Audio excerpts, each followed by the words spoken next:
Have you ever felt like you've tried everything to get out of debt? Praying, budgeting, even cutting back, but nothing seems to work? You're not alone. Millions of people are trapped in a cycle of debt, feeling like no matter how hard they try, they just can't seem to break free. But what if I told you there's a hidden key in the Bible that most people overlook? A key that doesn't just promise financial freedom, but actually shows you how to achieve it? Today, I'm going to reveal scriptures your pastor never told you about, verses that hold the power to unlock debt-free living. These aren't the usual verses you hear in sermons or see on social media. These are hidden gems that, when applied, can transform your financial life. If you're tired of feeling stuck and ready to see real change, this video is for you. Let's dive in and discover the hidden key to debt freedom. But before we get started, I want you to do something for me. Take a moment to think about your biggest financial struggle. Is it credit card debt? Student loans? Medical bills? Whatever it is, I want you to type it in the comments below. This will not only help me understand what you're going through, but also create a sense of community where we can support each other. Now, let's get into the first scripture that holds the key to your financial breakthrough. And remember, no matter how overwhelming your financial situation may seem, the name of Jesus is above every circumstance. Debt, lack, and fear must bow to his name. So, as we dive into these scriptures today, declare with me, in the name of Jesus, I am free from every financial bondage. Let's start with a story you might have heard, but never fully applied to your finances. 2 Kings 4 verses 1-7. This is the story of a widow who was drowning in debt. Her creditors were about to take her sons as slaves, and she had nothing left except a small jar of oil. Imagine her desperation. She had lost her husband, her source of income, and now she was about to lose her sons. Her situation seemed hopeless. But in her moment of despair, she cried out to the prophet Elisha. And what happened next is a powerful lesson for anyone facing financial struggles. When she cried out to Elisha, he gave her a strange instruction. Go around and ask all your neighbors for empty jars. Don't ask for just a few. At first glance, this might seem like an odd request. Why would a widow in debt need empty jars? But here's the key. God's instructions often don't make sense until you obey them. The widow obeyed. She went to her neighbors and collected as many empty jars as she could. Then, she began pouring oil from her small jar into the empty ones. Miraculously, the oil kept flowing until every single jar was filled. She sold the oil, paid off her debts, and lived in abundance. This story is more than just a miracle. It's a blueprint for financial breakthrough. Let's break it down further and uncover the hidden keys that can transform your financial situation. The widow didn't have much, just a small jar of oil. But that small jar became the catalyst for her miracle. Here's the truth. God often provides through what you already have. Think about it. The widow didn't need a miracle from scratch. She needed to use what was in her hand. That small jar of oil was her starting point. Take a moment to think. What's your jar of oil? What resource, skill, or opportunity do you already have that you can use to start breaking free from debt? Maybe it's a talent you can monetize, a side hustle you've been thinking about, or even a small savings account you can grow. Here's what I want you to do. 1. Identify your jar of oil. Write it down. 2. Pray over it. Say, God, show me how to use what I already have to create abundance. 3. Take action. Start small, but start today. What's your jar of oil? Type it in the comments below. Let's encourage each other by sharing our resources and ideas. The widow didn't just sit and wait for a miracle. She took action. Elisha told her to collect empty jars, and she obeyed. This required effort, humility, and faith. Faith without action is dead. You can't just pray for a financial breakthrough and do nothing. You have to take steps of faith. What's one step of faith you can take today? Maybe it's starting a side hustle, selling in used items, or creating a budget. Whatever it is, take that step.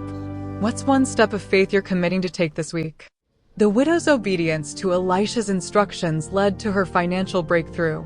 She didn't understand why she needed empty jars, but she obeyed anyway.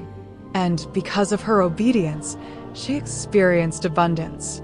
Obedience unlocks blessings. When you obey God's instructions, even when they don't make sense, you position yourself for miracles. Is there something God has been prompting you to do, but you've been hesitant? Maybe it's giving, starting a business, or reaching out for help. Whatever it is, take that step of obedience today. What's one thing God has been prompting you to do? Just as God provided for the widow through her small jar of oil, He can provide for you through what you already have. But here's the key. The name of Jesus is above every circumstance. Whether it's debt, lack, or fear, His name has the power to break every chain. So, as you take steps of faith, declare over your situation, "In the name of Jesus, I am stepping into abundance." Let's declare this together. Type in the comments, "In the name of Jesus, I am stepping into abundance."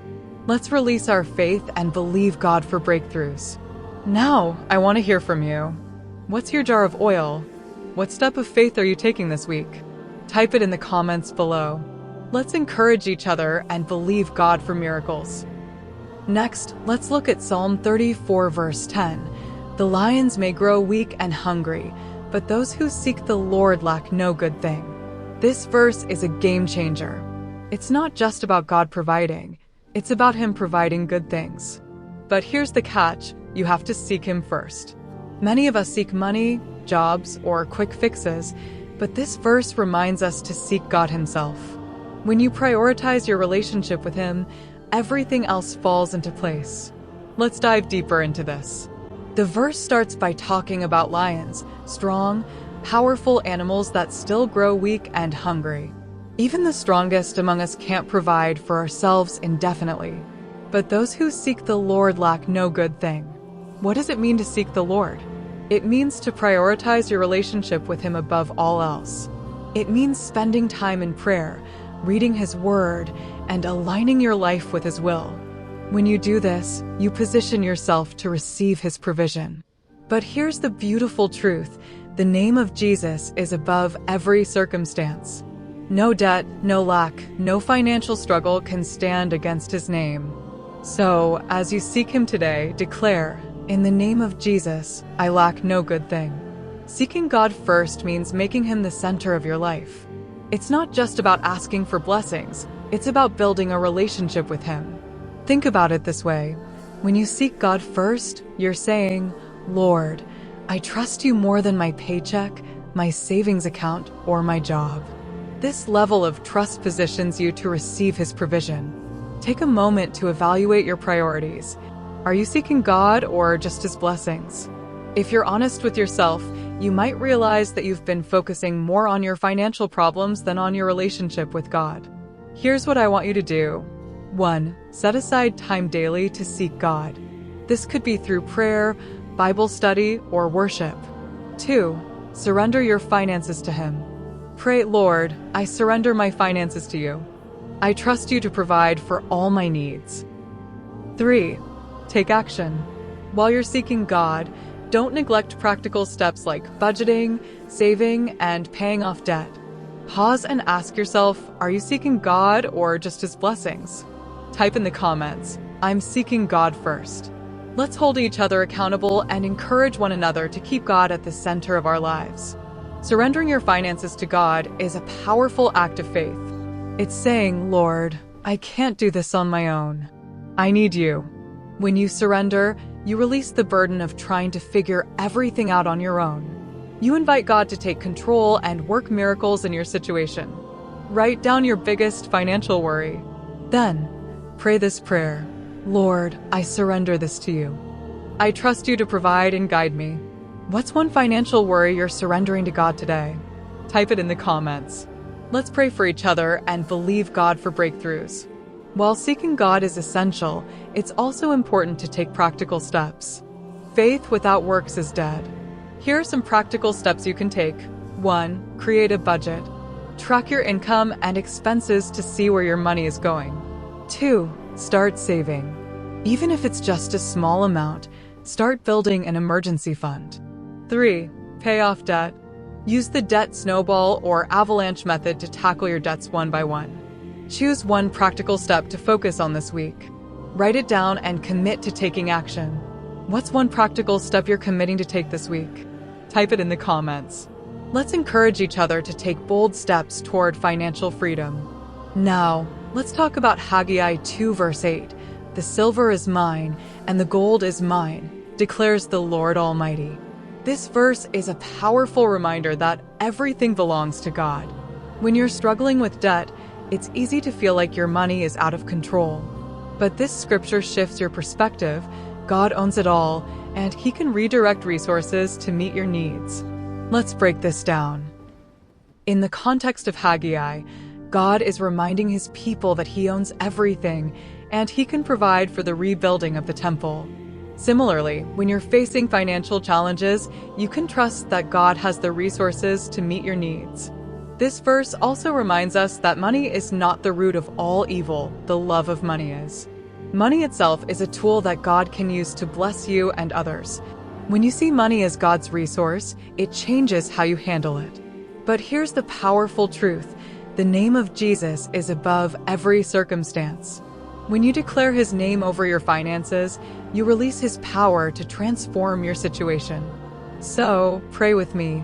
In the name of Jesus, I declare that every resource I need is coming to me. God's declaration in Haggai 2 verse 8 is a game changer. He says, "The silver is mine, and the gold is mine."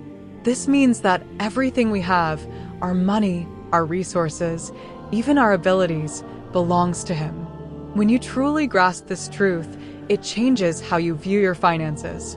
You're not the owner, you're the steward. God has entrusted you with resources to manage for His glory. Take a moment to reflect on this truth. Write down this declaration: Lord, I acknowledge that everything I have belongs to you. Help me steward it wisely. How does knowing that God owns everything change your perspective on money? Type your thoughts in the comments below. Let's encourage each other with our insights. One of the most comforting truths in Haggai 2 verse 8 is that God can redirect resources to meet your needs. When the Israelites were rebuilding the temple, they faced many challenges. But God reminded them that He owned the silver and gold, and He could provide what they needed. Similarly, when you're facing financial challenges, you can trust that God has the resources to meet your needs. He can open doors, bring opportunities, and provide in ways you never imagined. Write down your biggest financial need. Then, pray this prayer. Lord, I trust You to redirect resources to meet this need. Show me how to steward what You provide.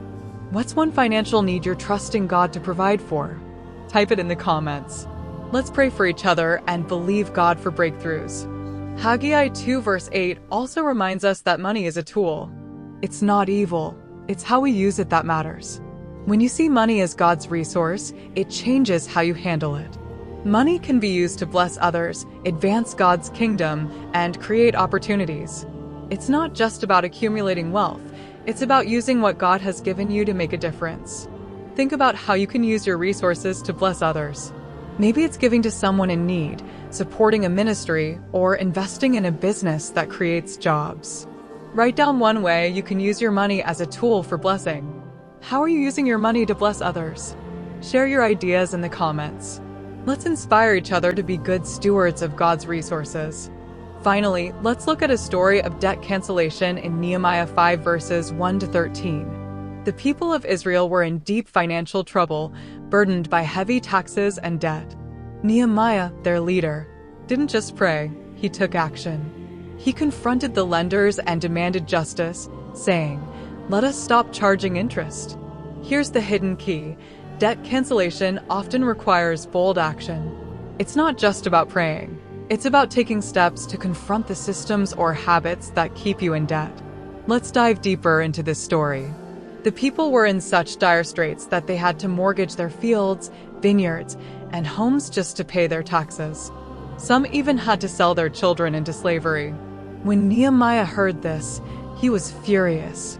He called a public assembly and confronted the nobles and officials, demanding that they stop charging interest and return the people's property. This story teaches us three important lessons. 1. Debt is not just a personal issue, it's a systemic issue. Sometimes, the systems we're in contribute to our financial struggles. 2. Leaders have a responsibility to advocate for justice. If you're in a position of influence, use it to help others who are struggling. 3. Debt cancellation requires bold action. You can't just sit back and hope things will change. You have to take steps to confront the problem. Debt cancellation requires bold action, but it also requires faith in the name of Jesus. Remember, the name of Jesus is above every circumstance. When you take steps of faith and declare his name, you release his power to break every chain of debt. So, as you confront your financial challenges, declare, in the name of Jesus, I am free from every debt and financial burden. Identify one action you can take today to confront your debt. It could be negotiating with a creditor, cutting up a credit card, or starting a side hustle. Write it down and commit to taking that step this week. Now, I want to hear from you. What's one action you're committing to take this week? Type it in the comments below. Let's hold each other accountable and encourage one another to take bold steps toward financial freedom. Beloved, I want to leave you with this truth. The name of Jesus is above every circumstance. No debt, no lack, no financial struggle can stand against his name. These hidden scriptures are your keys to freedom. So, as you apply these scriptures and take steps of faith and watch how God moves in your finances, declare with me, in the name of Jesus, I am walking into financial freedom and abundance. If this video opened your eyes to something new, hit the like button and share it with someone who needs this message. And if you're new here, subscribe for more life-changing content. Remember, you're not alone in this journey. God is with you, and he's ready to turn your financial situation around.